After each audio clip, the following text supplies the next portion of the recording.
जोहार, नमस्कार। आप देख रहे हैं आपका अपना एडी लाइव। नमस्कार, मैं एस वेंकट दुर्गा प्रसाद शर्मा, आंध्र भक्त श्री राम मंदिरम का महासचिव। आज एक प्रेस कॉन्फ्रेंस के जरिए हम अपने आजीवन सदस्यों को हमारे द्वारा किए गए कार्यों का, मंदिर के विकास कार्यों का एक संक्षिप्त ब्यौरा देना चाहता था। उसी के लिए प्रेस कॉन्फ्रेंस बुलाया गया। 27 नवंबर 2022 को हमारी इस कार्यकारिणी समिति का 3 वर्ष पूरा हो गया और मंदिर के बायलॉज, मंदिर का संविधान के अनुसार हमें अब एजीएम बुलाना है या चुनाव पे जाना है। तो यही सब इशू को लेकर के आज प्रेस कॉन्फ्रेंस हम लोग बुलाए थे। जहाँ तक चुनाव का सवाल है तो हम लोग बहुत जल्द ही चुनाव का भी घोषणा करने वाले हैं। इसमें हम लोग कोई देर करने वाले नहीं हैं। जनवरी में हम लोग का महासंक्रांति का पर्व जो है, उस पर्व के बाद 2 महीने के अंदर अंदर चुनाव के बारे में हम लोग बात कर रहे हैं। लेकिन आज का प्रेस कॉन्फ्रेंस के जरिए हम आम नागरिक, जो हमारे जमशेदपुर से जुड़े हुए, जो मंदिर से जुड़े हुए नागरिक हैं, जो भक्तगण हैं, उनको और मंदिर से जुड़े हुए आजीवन सदस्यों को हम ये बताना चाहते हैं कि पिछले 3 वर्षों में हमारी कार्यकारिणी ने क्या क्या काम किया है, कितना काम किया। सबसे पहले मंदिर में जैसे कहा जाता है कि first impression is last impression. मंदिर के मुख्य द्वार से जब अंदर घुसते हैं तो वहाँ अगर खूबसूरती नहीं रहे और गंदा रहे तो सब कुछ खराब हो जाता है। तो मुख्य द्वार में आप जैसे ही अंदर आएंगे, मुख्य द्वार, सबसे पहले मुख्य द्वार को ही हम लोग बनाए हैं, जो स्टील का बहुत बड़ा गेट लगा है। और द्वार के बगल में पिछले 100 साल में जो आंध्र भक्त श्री राम मंदिरम का नाम कहीं बोर्ड पे नहीं था, एक बहुत पहले एक छोटा सा पट्टिका लगा हुआ था जिसमें पेंट से लिखा हुआ था। लेकिन अब हम लोग उसको डिजिटल LED लाइट के जरिए बहुत बड़ा रूप दे करके उसको बनाए हैं। गेट से घुसने के बाद बाएं तरफ मैदान जो हमारा था, उस मैदान में हम लोग बहुत खूबसूरती से बागवानी वगैरह करके, तरह तरह के फूल भी है और कुछ बोनसाई पौधे भी हैं, फल के भी पौधे हैं, उन सबको लगा करके हम लोग इसको खूबसूरती बढ़ाने का कोशिश किए। मैदान के अंदर आने वाले भक्तों को बैठने के लिए बेंच का व्यवस्था किया गया। जो भक्त मंदिर के अंदर जाएंगे उनको वहाँ जूता चप्पल रखने के लिए क्वालिटी और क्वांटिटी के साथ, माने ज़्यादा से ज़्यादा चप्पल वहाँ रख सकें और माने देखने में अच्छा लगे। जगह ऐसा ये तरह फेंका हुआ ना रहे जूता, उसके लिए 400-500 जूता का रखने के लिए जूता ऐसे स्टैंड बना के लगाया गया। उसके बाद अंदर जाते हैं तो दाहिने तरफ में हमारा कार्यालय है। उस कार्यालय के अंदर के बगल में सटा हुआ एक रसोई घर है जिसमें भगवान का प्रसाद बनाया जाता है पर पुरोहितों के द्वारा। वो प्रसाद वाला जो रसोई घर है, उस रसोई घर का स्थिति बहुत ख़राब हो चुका था, तो उसको पूरी तरह से तोड़ के, उसको पूरी जर्जर अवस्था में था, तो उसको तोड़ करके हम लोग फिर से उसको बनवा करके और अच्छी तरह से उसका जीर्णोद्धार बोल सकते हैं, उसको फिर से हम लोग किए हैं। और ऊपर पूरा शेड वगैरह लगा दिए हैं ताकि अंदर में प्रसाद लाते समय, ले जाते समय या फिर बनते समय में किसी तरह का धूल यहाँ पर उसके ऊपर नहीं गिर सके। तो एक वहाँ पर काम हुआ। उसके बाद आते हैं तो कृष्ण मंदिर, राधा कृष्ण मंदिर का हम लोग जीर्णोद्धार किए, नई प्रतिमाएं वहाँ लगाएं। पुरानी प्रतिमाओं को कलकत्ता में गंगा में जाके उसका विसर्जन किए और यहाँ नई प्रतिमाओं को लगा करके मंदिर के चारों ओर अंदर में खूबसूरती बढ़ाते हुए पूरी कृष्ण लीला और दशावतार का फोटो वगैरह सब लगा करके उसको हम लोग बढ़िया से जीर्णोद्धार किए हैं। उसके बाद बालाजी मंदिर में जाते हैं तो वहाँ सामने में बालाजी मंदिर के एंट्रेंस के पास में वहाँ टाइल्स, पूरा दीवार में चारों तरफ टाइल्स लगा करके उसका खूबसूरती, उसमें भी कुछ चेंज करने का कोशिश किए हैं, एक छोटा सा। इसी रसोई घर के पास में एक बहुत पुराना एक कुआं हुआ करता था। उस कुआं को हमारे पंडित जी लोग के हिसाब से या फिर वास्तु के हिसाब से कहा जाता है कि इस क्षेत्र में नहीं होना चाहिए, उसको मंदिर के उत्तर पूर्व क्षेत्र में होना चाहिए। तो हमने इस कुआं को यहाँ बंद करवा करके उत्तर पूर्व क्षेत्र में हम लोग उस कुआं को हम लोगों ने नया कुआं खुदवा करके वहाँ बना दिया। उसके बाद राम मंदिर के अंदर में जितना भी दरवाज़ा है ये बहुत पुराना हो चुका था, टूट फूट चुका था और दरवाज़ा बंद करने के बाद भी बिल्ली और ये सब अंदर घुस सकता था, इतना जगह उसमें हो जाता था। तो उस पूरे दरवाज़ों को तोड़ करके हटाया गया और नए दरवाजे वहाँ पर फिर से लगाए गए। वहाँ का काम हुआ। रथ, एक हम लोग का ब्रह्मोत्सव जब होता है हर साल तो एक रथ सेवा निकलती है यहाँ से, तो उस रथ का निर्माण बहुत पहले का बना हुआ है, वो उसका भी स्थिति ठीक नहीं था, तो उसको भी हमने मरम्मत करवाई। और रथ जहाँ रखा हुआ रहता है उस जगह को भी हमने शेड वगैरह लगा करके बढ़िया से बना करके, शेड को भी बढ़िया से ऊपर का टीना वगैरह चेंज किया और चेंज करके उसको बढ़िया से बनाया। उसके बाद सबसे मुख्य चीज़, मंदिर में आमदनी का जो साधन है, ये जितना भी काम अगर हो रहा है तो इस काम के पीछे पैसा लगेगा, और पैसा अगर हमारा इनकम ही नहीं रहेगा और जिसके ऊपर हम पैसा लगाने से हमें और ज़्यादा पैसा मिलेगा, जिसको मंदिर का विकास में खर्च किया जा सकता है, वो है ये कल्याण मंडप जो सामने हमको दिख रहा है। इस कल्याण मंडप में इस कल्याण मंडप में हम लोग जो कल्याण मंडप जो देख रहे हैं, इस कल्याण मंडप में ये जो फॉल सीलिंग लगवा करके इसको हम लोग खूबसूरती बढ़ाए हैं। फॉल सीलिंग के बाद में इसमें हम लोग पूरा वातानुकूलित बनाना चाहते हैं। इसमें एसी लगेगा। एसी लगाने के बाद इसमें पूरा तो विद्युत सज्जा जैसे देख रहे हो होगा, जितने पिलर सब हैं सबको स्क्वायर में कर करके खूबसूरती बने। और इसके साथ ही ये टॉयलेट बाथरूम का भी व्यवस्था जो है उसको अलग तरीके से बना करके कोशिश हमारा ये रहेगा कि कोई इस हॉल को अगर बुक करते हैं अपने विवाह कार्यक्रम के लिए तो उनको अधिक से अधिक सुविधा मुहैया कराएं। ये हमारा पहला लक्ष्य होगा, ताकि उनको लगे कि हाँ, इस जगह पे हम आए हैं। एक तो धर्म के साथ, भक्ति के साथ, श्रद्धा के साथ जुड़ा हुआ जगह है। यहाँ कोई भी आते हैं तो ये सोच करके आते हैं कि अब मंदिर परिसर में विवाह करवा रहे हैं या मंदिर परिसर में मेरा कार्यक्रम हो रहा है। तो उनके इस लगाव जो है, उस लगाव को अगर सुविधा के साथ अगर हम देते हैं तो उनको भी बहुत अच्छा लगेगा और हमारे लिए भी, मंदिर के लिए भी अच्छा होगा।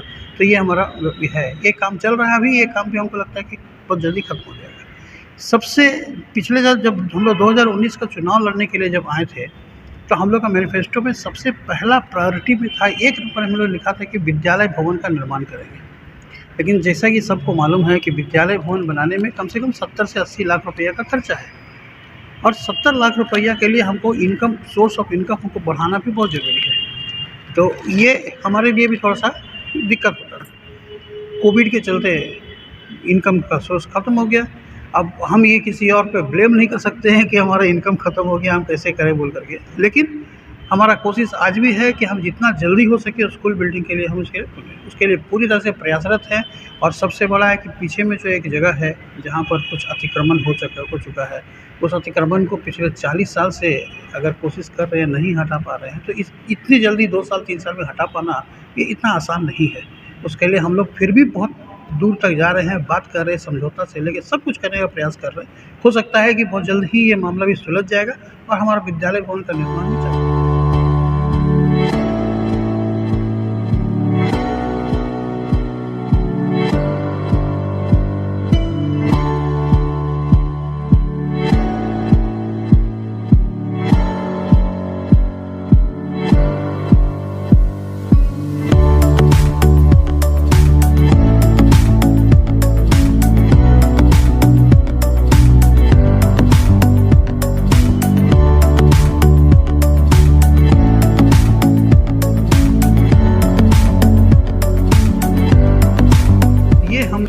इसमें से 3 साल ने काम किया। ये एक छोटा सा ब्यौरा। ये आजीवन सदस्य और हम चिंतक जितने हैं मंदिर के सभी के सहयोग से हुआ और मैं महासचिव के नाते और उन सभी आजीवन सदस्यों का प्रतिनिधि होने के नाते मैं मंदिर की ओर से उन सभी लोगों का जिन्होंने 1 रुपया भी अगर मंदिर में अगर दे करके अपना सहयोग, 1 रुपये के रूप में भी अगर अपना सहयोग मंदिर को दिया है, तो उन सभी को मैं तहे दिल से धन्यवाद देना चाहूँगा। मंदिर की ओर से, मंदिर के वर्तमान कार्यकारिणी समिति की ओर से और पूरे मैंने यही कहूँगा कि भगवान उन्हें इतना उपलब्धि दे, इतना उनको बढ़ाए, आगे बढ़ाए कि वो भगवान के लिए कुछ न कुछ करें। महासचिव जी, 2-3 सवाल खाली पूछना है। एक सवाल है कि जो पीछे स्कूल है, सरकारी स्कूल, उसके लिए भी आप लोग कुछ काम कर रहे थे। हाँ। दूसरा सवाल है कि आपके जो मंदिर में जिस समय जो नया कमेटी आप लोग जब लिए तो बहुत अधिक लोन था आपके ऊपर, मतलब कि आप लोग फाइनेंशियली पूरी तरह ब्लॉक हो चुका है। हाँ। और तीसरी चीज़ है कि ये तो हो गया आपने किया, और आगे जो आपकी टीम अगर आती है तो और क्या क्या काम कीजिएगा जो इसमें ज़रूरत है, उसके लिए भी थोड़ा बताया जाए। हम ये नहीं कहते हैं कि आगे भी हमारा ही टीम जीत के आएगा। ये जनता जनार्दन के ऊपर है, आम नागरिक जो है, हमारे आजीवन सदस्य जो हैं उनके ऊपर है। अगर पिछले 3 वर्ष में उनका जो अपेक्षाएं थी, उस अपेक्षा पे हम अगर खरे उतरे हैं तो निश्चित रूप से वो हमें सहयोग करेंगे और हमें अगली बार फिर लेकर के आएंगे।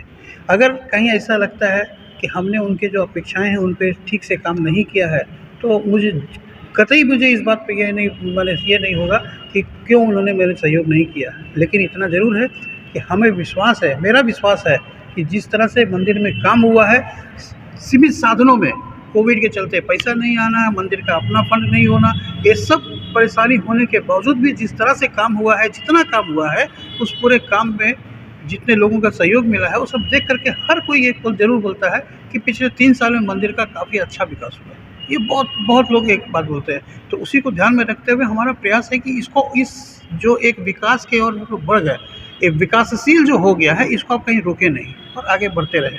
सबसे पहले मंदिर को आत्मनिर्भर बनाने का सबसे बड़ा काम हमारा, मंदिर में आने से पहले मेरा 2-3 सपना था। मैं स्वयं इस मंदिर से काफ़ी पहले से जुड़ा हुआ हूँ, लेकिन इस 2019 के चुनाव में आने के बाद उस समय मेरे पास में 2-3 सपना था।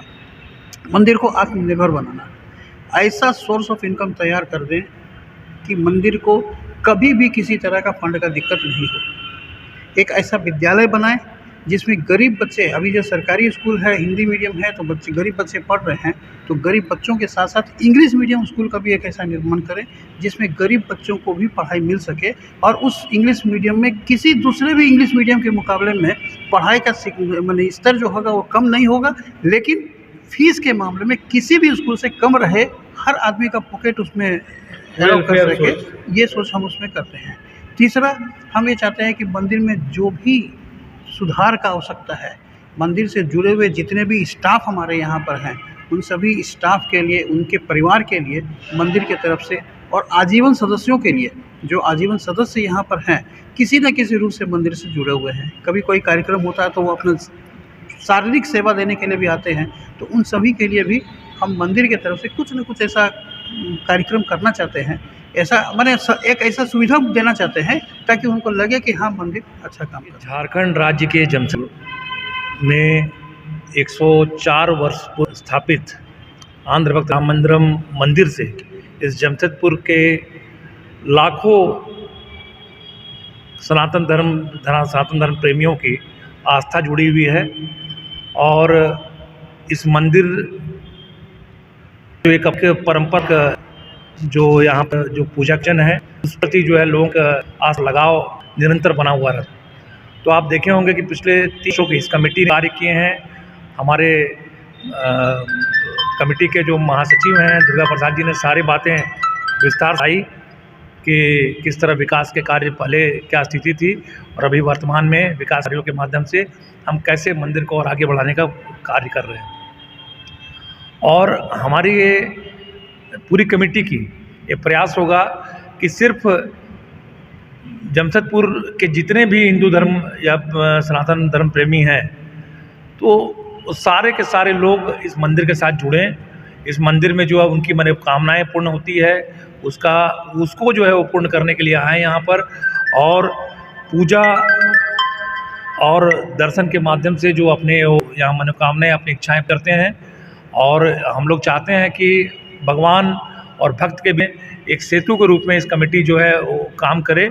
और साथ ही यहाँ जो विवाह के जो आयोजन होते हैं ये काफ़ी प्रसिद्ध है और क्योंकि यहाँ जो भी विवाह हुए हैं आज तक का इस रहा है कि 100 में 100 जो विवाह हैं वो सफल रहे हैं और काफ़ी अटूट आस्था है लोगों को। और हम लोग सभी लोगों से अपील करेंगे कि इस मंदिर के प्रति आएँ, आप जुड़े और ज़्यादा से ज़्यादा जो है यहाँ पर भगवान से आशीर्वाद प्राप्त करें और उसके ताकि हम लोग उसके माध्यम से एक जो है हम भगवान का सेवा करने का हम लोग को मौका मिल सके। थैंक यू, धन्यवाद।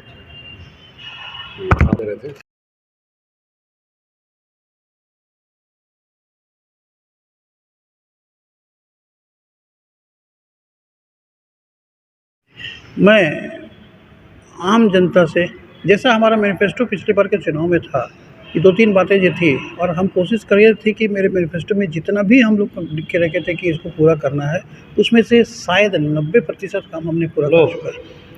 इसमें से एक था कि हम जमशेदपुर के अधिक से अधिक तेलुगु भाषी लोगों को मंदिर के साथ जोड़ने का प्रयास करेंगे। सबसे पहला काम मेरा वो भी था कि लोगों को, जितने ज़्यादा लोगों को हम जो मंदिर से जोड़ेंगे, मंदिर की गरिमा उतनी ऊंची होगी। आज मंदिर का अपना वेबसाइट है, मंदिर का अपना माने डिजिटल पेमेंट के लिए सारा कुछ हम लोग कर चुके हैं। डिजिटल पेमेंट हो रहा है, कैश पेमेंट का ट्रांजैक्शन बहुत कम कर रहे हैं हम लोग। तो ये सब के साथ साथ में आम लोगों को जोड़ने का जो प्रयास हम बता रहे थे उसके आधार पे अभी 550 नए मेंबर मंदिर में हमने जोड़ के बनाए हैं। आज हमारे पास तकरीबन 2400 लाइफ मेंबर हमारे मंदिर में हैं। पिछली बार का 1835 आदमी थे, 1835 के बाद 550 आदमी के आसपास और जुटे हैं। तो ये मिलाकर के मेरा करीब 2400 आदमी लोग अभी लाइफ मेंबर हमारे मंदिर में हैं।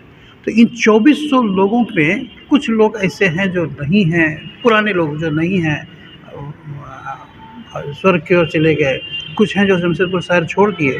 तो ये सब होने के बावजूद भी अगर हमारा स्ट्रेंथ, अगर मंदिर के लाइफ मेंबर का अगर स्ट्रेंथ अगर मान लीजिए 1500 से 1800 अगर होता है तो ये बहुत बड़ी बात होगी। और ये पहला मौका मिला है जिसमें हमने 550 जोड़ा है। अगले बार जब मौका मिलेगा तो हो सकता है कि जमशेदपुर के 1000 लोगों को मैं इस मंदिर से जोड़ के इसकी संख्या में 5000 7000 तक मैं लेके जाऊँ, इसमें कोई ये नहीं होगा। और मैं हम हर जमशेदपुर के तेलुगु वासी और दूसरे सनातनी जितने भी, हमारे तेलुगु के लिए ही नहीं है बल्कि जितने भी भक्त हैं जो मंदिर से जुड़े हुए हैं, मंदिर आते हैं, उन सब से मैं अनुरोध यही करूँगा कि मंदिर के विकास के बारे में सोचें। मंदिर के विकास में हम जो काम कर रहे हैं इस काम में हमको ज़रूर सहयोग करें, क्योंकि जो आपका सहयोग होगा वो इसी मंदिर से होगा और इस मंदिर से फिर वापस आप ही के पास जाएगा। एडी लाइव का वीडियो को शेयर कीजिए, लाइक कीजिए। एडी लाइव की पूरी टीम की ओर से सभी को धन्यवाद।